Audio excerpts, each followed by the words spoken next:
मनोहर उर्फ मन्नू एक साधारण परिवार का लड़का था। बचपन से ही उसे टेस्टी खाने पीने और खिलाने का बहुत शौक था। पढ़ाई में उसका मन नहीं लगता।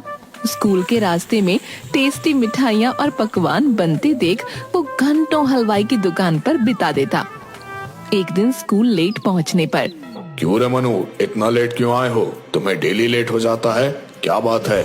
सर, ये पिंटू हलवाई की दुकान पर खड़ा होगा। मैं कल ही इसको देखा था स्कूल ड्रेस में, वहाँ पर जलेबियाँ छान रहा था। ओह, तो इसकी हलवाई की दुकान है। मनु, पिताजी से क्यों नहीं कहते कि स्कूल जाने के टाइम पे काम न करवाए? नहीं सर, इसके पिताजी इंजीनियर है। ये तो रास्ते में पड़ने वाली दुकानों में काम करता रहता है। अरे वाह, ये तो और अच्छी बात है कि मनु अपने खर्चे खुद उठाता है। तुम सभी को इसे फॉलो करना चाहिए।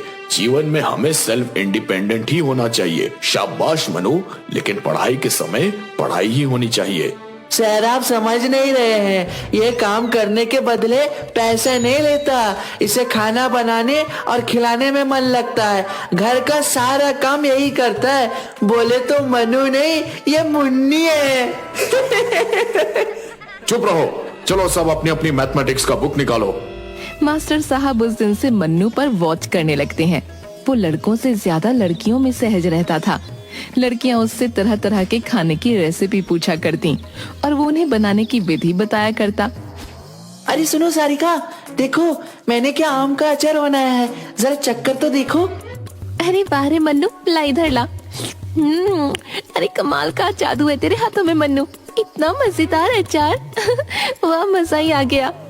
ये सब देखकर मास्टर साहब एक दिन बाजार में मन्नू के पिताजी सोमू से मिलकर सारी बात बताते हैं। मन्नू के पिताजी ने भी बताया कि वो लड़कियों वाला काम ही पसंद करता है। पढ़ाई में उसका मन नहीं लगता। एक दिन क्लास में बच्चे उसे छेड़ रहे थे। टीनू, मेरा बेलन दे दे, नहीं तो मैं सर से बोल दूंगा कि तुम लोग मुझे छेड़ रहे हो। मैं भी बोल दूंगा कि तुम अपने बैग में बेलन और खरचूल छुपा कर लाते हो। क्या हो रहा है? क्यों इतना शोर कर रहे हो तुम लोग? तुम लोगों ने पूरी क्लास को मछली बाजार बना के रख दिया है। सर, ये रोज अपने बैग में खरचूल और बेलन लाता है, सिर्फ खाने की बात करता रहता है, हमें पढ़ने में डिस्टर्ब करता है। नहीं सर, ये सब झूठ बोल रहे हैं। मैं तो किसी को टोकता भी नहीं। ये लोग मुझे अकेले देखकर छेड़ते रहते हैं। चलो चलो, सब बैठ जाओ। आज रिपोर्ट कार्ड डिस्ट्रीब्यूशन है। मनु, तुम्हारा रिपोर्ट कार्ड सबसे खराब है।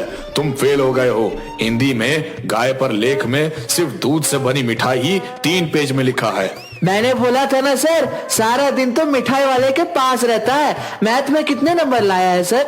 मैथ में 100 में से 3 नंबर आया है। इसने लिखा है 3 किलो दूध में 7 किलो दूध मिलाने पर सीधा 7 किलो दूध बनेगा। जी सर, दूध वाले 1 किलो में दही 100 ग्राम पानी मिलाते हैं। इस हिसाब से 7.5 किलो दूध ही मिलेगा। देखो मनु, तुम ना मुझे समझ में आ रहे हो, ना ही स्कूल मैनेजमेंट को। इसलिए मैनेजमेंट ने तुम्हें स्कूल से निकाल दिया है। सर, मैंने तो हमें भी समझ नहीं आ रहा। कभी मन्नू तो कभी मुन्नी दिखाई देता है। पूरी क्लास में सब जोर जोर से ठहाका मारकर हंसने लगते हैं। मन्नू घर पर जाकर बताता है तो उसके पिताजी और परिवार वाले बहुत नाराज होते हैं। मन्नू को कई साइकोलॉजिस्ट से भी दिखाया जाता है, लेकिन उसकी रुचि तो तरह तरह के खाने बनाने में थी। एक दिन बहुत बड़े संत आए हुए थे। गुरुदेव, यही है मेरा बेटा मनु। इसे सिर्फ किचन में ही अच्छा लगता है। खाना बनाना और लोगों को टेस्टी खाना खिलाना इसे पसंद है। वाह, ये तो बहुत ही अच्छे गुण है। यही गुण तो इसे विशेष बनाते हैं। इसमें घबराने वाली क्या बात है? गुरुदेव, इसकी अभी पढ़ने की उम्र है। पढ़ाई में मन ही नहीं लगता, सिर्फ खाना बनाने में लगा रहता है। कुछ कीजिए महाराज, इसे स्कूल से भी निकाल दिया गया है। गांव के लोग इसे ट्रांसजेंडर, मुन्नी, छक्का, न जाने क्या क्या कहकर बुलाते रहते हैं। हमारी प्रतिष्ठा को इस कारण ठेस पहुंचता है। देखिए, प्रत्येक व्यक्ति में कुछ न कुछ गुण होते हैं। इस बालक की रुचि टेस्टी खाना बनाने और खिलाने में है। इसे मेरे साथ भेज दो। संतों के साथ रहेगा तो कुछ दिनों में अच्छा हो जाएगा। मन्नू को संत के साथ भेज दिया गया। जल्द ही मन्नू मठ के सारे संतों का चहेता बन गया। वो अच्छे अच्छे पकवान बनाकर संतों को खिलाता। एक दिन, देखो मनु, मैं तुम्हें अपने साथ लाया था कि तुम एक अच्छे नागरिक बनो, लेकिन तुम तो पहले से ही बहुत अच्छे हो। बस तुम्हारी रुचि खाना बनाने और खिलाने में है। अब तुमको यहाँ से जाना होगा। क्यों गुरुदेव, मुझसे कुछ गलती हो गई है क्या? तुम्हारी गलती नहीं है बेटा। मठ के सारे संत तुम्हारे द्वारा पकाए गए स्वादिष्ट भोजन के आदी हो गए हैं। संतों के जीवन में सादगी होनी चाहिए, ना कि स्वादिष्ट भोजन। स्वादिष्ट भोजन खाकर ये सुबह 4 बजे नहीं उठ पाते और भी दिनचर्या का काम इनसे नहीं हो पाता। इसलिए तुम अपने घर वापस लौट जाओ। ठीक है गुरुदेव, जैसी आपकी आज्ञा, लेकिन मुझे उस समाज में मन नहीं लगता। मैं क्या करूं? पिताजी कहते हैं कि पढ़ेगा लिखेगा नहीं तो क्या करेगा जीवन में। बेटा, तुम्हारा खाना बनाने और खिलाने का हुनर देख मुझे लगता है कि तुम्हें लोगों को खिलाने वाला काम करना चाहिए। मन्नू वापस अपने घर आ जाता है। गांव वाले फिर से उसे मुन्नी मुन्नी कहकर चढ़ाने लगते हैं। एक बार गांव के सरपंच हुकुम चंद की बेटी की शादी होती है। एक से एक पकवान बन रहे होते हैं। सरपंच के कहने पर मन्नू सारे पकवानों की देखरेख कर रहा था, लेकिन उसी वक्त एक हलवाई को हार्ट अटैक आ गया और एक मेन हलवाई लच्छू हलवाई को छोड़कर सभी कारीगर चले गए।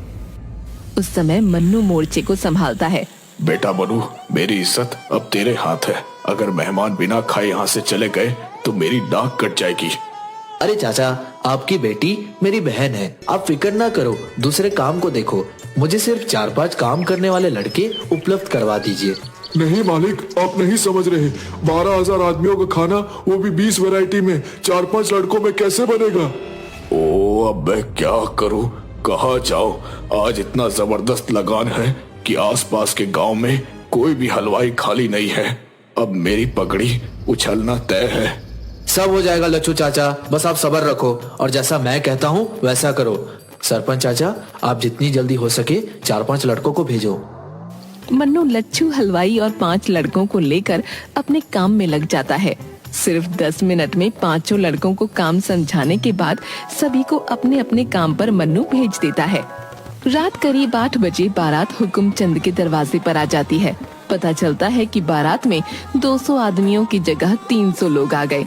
हुकुम चंद दौड़कर मन्नू के पास आता है। मनु, बारात में 100 आदमी ज्यादा आए हैं। पहले बारातियों को खाना खिलाओ, गांव के लोगों को बाद में देखेंगे। इज्जत तो चला ही गया। चाचा, कुछ नहीं होगा, आप बस देखते जाइए। पहले बारातियों को खाना देते हैं, उनके खाते खाते गांव वालों का भी खाना बन जाएगा।